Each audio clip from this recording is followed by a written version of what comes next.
ఓం శ్రీమాత్రే నమః.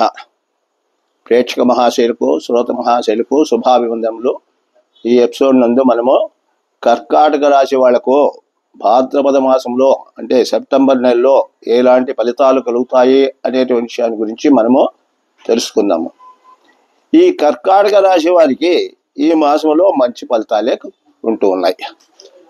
అయితే ఖర్చులు ఎక్కువగా ఉంటున్నాయి. పనులు నెరవేరుతాయి కాబట్టి ఖర్చులు ఎక్కువగా పెట్టుకోవాల్సి వస్తుంది. ఆ ఖర్చులను ముందుగానే మీరు ఆలోచించుకొని ముందుకు పోవాల్సి వస్తుంది. అది కూడా అవసరమైన వాటికే మీరు ఖర్చు చేయగలుగుతారన్నమాట. మధ్యలో ఒక్కొక్కప్పుడు సమస్యలు కలుగుతాయి కాబట్టి వాటిని ఎదుర్కొని ముందుకు పోతే మంచి ఫలితాలు సాధించగలుగుతారన్నమాట.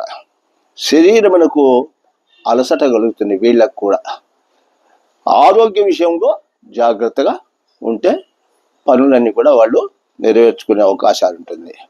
ఈ మాసంలో వ్యాపారస్తులకు ఉద్యోగులకు మంచి ఫలితాలే కలుగుతున్నాయి.